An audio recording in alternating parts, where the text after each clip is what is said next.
Bien, Vale, muchas gracias por ese aporte y vamos a continuar hablando de temas vinculados a la salud en concreto y el déficit de hierro o la anemia por déficit de hierro que está afectando a 1 de cada 3 personas. Esta situación es un 30% de la población mundial y eso obviamente también tiene una pata en nuestro país. Es por eso que vamos a abordar esta temática y sobre todo empezar a dilucidar y que las personas también puedan empezar a tomar un poco más de conciencia de lo que significa y las situaciones que se pueden generar, las consecuencias, con el doctor Ismael Rodríguez, un amigo de la casa prácticamente, profesor de la Unidad Académica de Medicina Transfuncional del Hospital de Clínicas. Bienvenido.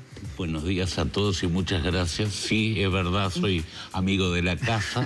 Porque siempre son temas importantes que están al alcance de la mano, muchas de ellas, y no los tenemos tan presentes. Entonces es bueno reafirmar y sobre todo cuando hablamos de déficit de hierro, sí, ¿a qué segmento de la población particularmente afecta o dónde puede tener mayores consecuencias? Bueno, justamente la Organización Mundial de la Salud determinó el 26 de noviembre es el Día Mundial de la Deficiencia de Hierro. El 30% de la población mundial tiene deficiencia de hierro. Estamos hablando más de 2.000 millones de personas. Y a su vez un 20% tienen anemia. ¿Por qué? La anemia es un cuadro en el cual es multifactorial, pero la primera causa de anemia es la deficiencia de hierro. Quiere decir que la deficiencia de hierro uno la debe considerar porque muchas veces hay deficiencia de hierro y la anemia es el síntoma final. Claro. Cuando ya se presenta anemia, hubo todo un periodo de tiempo. O sea que puede ser con o sin anemia el déficit de hierro. Exactamente. Justamente una de las cosas que uno tiene que saber, que puede haber déficit de hierro y que el punto final es justamente la anemia. Y hay elementos que son fisiológicos. Por ejemplo, la mujer tiene 1 gramo menos de hierro por la pérdida menstrual. Claro. Quiere decir que es más vulnerable. Si eso se asocia a otras causas de ferropenia que tengan una mayor prevalencia de anemia con la sintomatología. Ahora, Rodríguez, más allá de estas cuestiones vinculadas sobre todo a ese periodo reproductivo de las mujeres, ¿por qué se da la falta de hierro? ¿No comemos los alimentos adecuados? ¿Hay una cuestión más genética que impide que el hierro se fije en el... ¿Qué es lo que pasa? El hierro es sumamente importante porque no solo produce anemia. Todos los ciclos metabólicos del organismo necesitan hierro. Todos los ciclos celulares. Entonces, la primera causa de ferropenia, sin lugar a duda, tiene que ver con la dieta. El hierro se consume en la dieta y aparte es una situación, se absorbe 1 miligramo de hierro por día. O sea, por más que comamos de más, lo que no podemos comer de menos. Es así que, como ustedes muy bien saben, desde el punto de vista en la edad pediátrica, en el primer año, los niños se complementan con hierro porque la mamá puede estar ferropénica, y por eso todo eso son todas causas.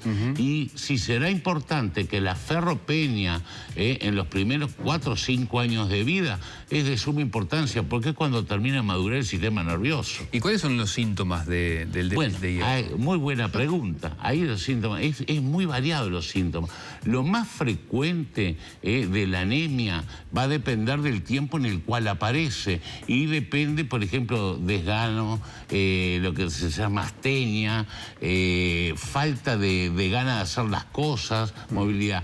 Después se configura lo que se llama el síndrome funcional anémico, que es un estado más avanzado en el cual recuerden que el hierro está en la hemoglobina, que es lo que transporta el oxígeno. Quiere decir que para funcionar toda esta máquina que es el organismo, necesitamos hemoglobina, que es lo que transporta el oxígeno en la célula.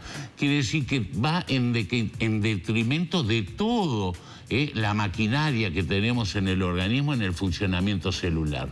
Es variable, pero sí la primera causa, más del 80% de las anemias son ferropénicas. Por eso es de suma importancia. Nosotros en el día de ayer hicimos una jornada de pesquisa en el Hospital de Clínicas, más de 250 personas, para ver justamente la situación. No tenemos todavía los datos finales, pero es de suma importancia. Y a su vez, y yo les traje, porque esto es muy importante. Este es un protocolo que utilizamos en el Hospital de Clínica para el manejo perioperatorio de la anemia. Recuerden que no es menos importante, el 40% del consumo de sangre del país se lo lleva en el perioperatorio, pacientes que se tienen que operar. De lo que sea. Esos, exacto, y de esos, a su vez, grandes de ellos tienen anemia en el preoperatorio. Quiere decir que es muy importante el tema porque está demostrado en el mundo que aquellos pacientes que van a una operación con anemia son más predispuestos a recibir transfusiones con los riesgos que en sí que tienen las transfusiones por sí solas. ¿Dónde encontramos hierro? ¿En qué alimentos, fundamentalmente? En general... Uno piensa hígado siempre, bueno, ¿no? por ejemplo... Es como automáticamente se va. Exacto. Pero en las carnes rojas, sin lugar a dudas. Pero también encontramos hierro, por ejemplo, en las lentejas, encontramos hierro...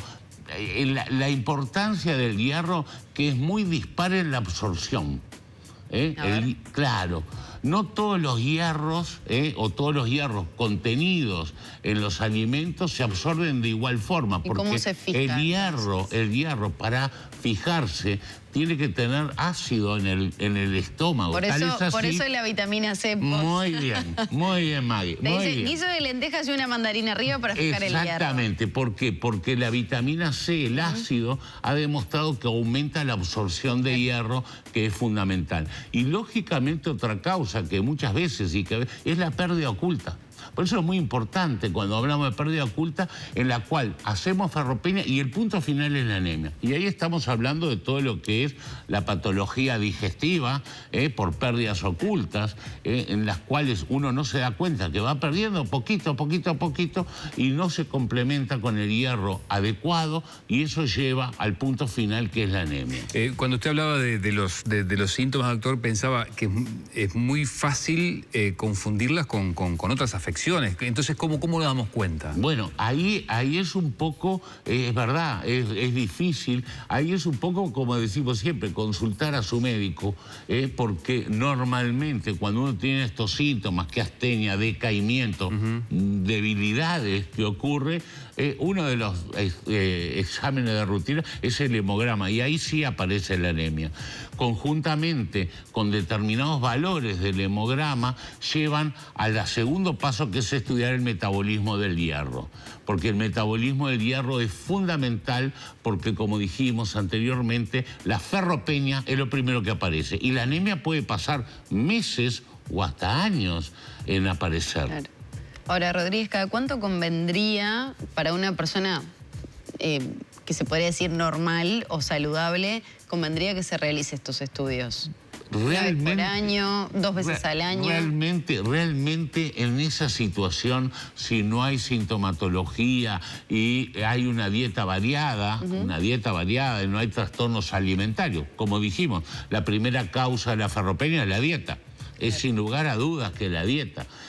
Por lo cual, en una dieta variada, una vez al año, una vez cada año y medio, 12, podría hacer una rutina, como llama la gente, mira, vamos a hacer una rutina. En la rutina siempre aparece el hemograma como uno de los exámenes de primera línea, y a pesar de no pedir el metabolismo férrico, hay indicadores en el propio estudio, el hemograma, que permitirían al médico discernir que puede haber una ferropenia y por ende hacer la segunda batería. Para tomar un poco más de conciencia sin caer en el miedo en la población, ¿qué consecuencias graves puede tener este tipo de instancias o situaciones que puedan pasar las personas con déficit de hierro? Bueno, el tema es que justamente el déficit de hierro por sí solo, al no tener anemia, también actúa. Estamos hablando de la anemia como punto final, pero como dijimos anteriormente, todos los ciclos metabólicos del organismo necesitan hierro. El hierro siempre está. Claro, pero para una mujer, por ejemplo, embarazada, puede tener consecuencias de prematurez en el bebé. De prematurez, retardo de crecimiento intrauterino, por ejemplo. Eso es muy importante. Y por eso ustedes saben muy bien que una de las pautas, de las guías, en la mujer embarazada que ya tiene un aumento, porque tiene su hijo,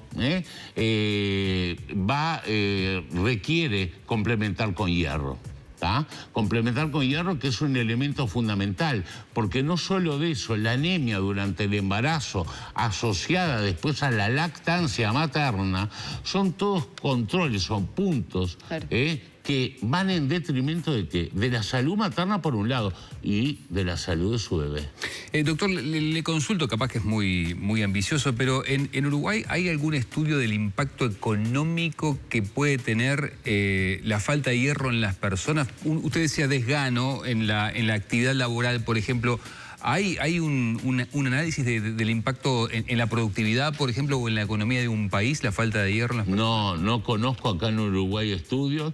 Lo que sí, la Organización Mundial de la Salud ha aconsejado a sus países miembros que la ferropenia y la anemia es un problema de salud pública, que es un problema que tiene que haber política, por lo cual las pesquisas, fíjense que una de las grandes pesquisas que hacemos nosotros es en los donantes de sangre. Los donantes de sangre, para tener un requisito dentro de la normativa, tienen que tener una hemoglobina por encima de 12,5, que es la definición mundial de anemia. Todo aquel punto por debajo de 12,5 de hemoglobina es anemia.